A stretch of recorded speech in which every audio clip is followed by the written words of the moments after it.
So what is going on the border right now?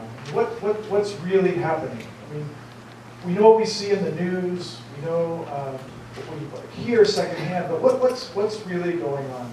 And I'd say one of the biggest changes I have seen over these past 10 years has been the arrival of so many families to Nogales and to other parts of the border. So I was sitting here with her one day, and over time, we had developed a sense of trust, a sense of relationship, and she said, "So, Father, I want to show you what I've brought with me here in my backpack." So the first thing she pulls out is a laminated sheet of a newspaper article from her hometown of Tucson, Honduras, the capital.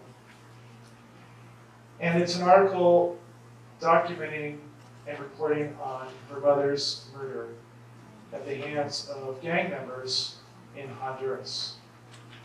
What so many experience, her mother experienced not able to pay gang members who wanted to extort money from her. And this is how she made her living, selling wares on the streets of Tegucigalpa.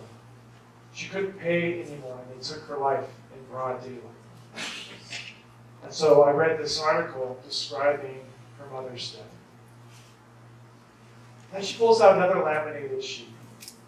This is a photograph of her mother's grave. And she's not done yet. She reaches into her bag and she pulls out a laminated photograph of her husband. But it's not the kind of portrait you would imagine. He's lying on a bed in their very simple home. And I can see that he is severely bloodied, the arms and the legs, beaten to a pulp by gang members. It doesn't stop there. She reaches into her bag again. She pulls out the police report she filed against a woman who was probably affiliated with the gang in the area, who had threatened her. And this report, her complaint that she filed with the police department, which did not go anywhere. And so she realized at that moment, at that time, it is time for me to leave. And so made that painful decision that so many are making, so many families are making, whether it's from Guerrero, southern Mexico, or whether it's Tegucigalpa, Honduras, whether it's the western highlands of Guatemala, or the streets of San Salvador. That multitudes of families are fleeing for their lives. And they're coming to different parts of the border, and they're coming to Nogales.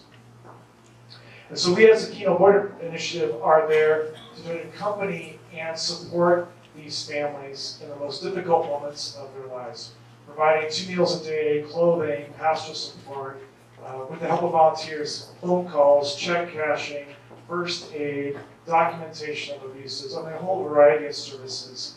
And we're one of 4 shelters in Nogales, Sonora that's hosting these families while they wait to present themselves and to request asylum from U.S. authorities in the port of entry.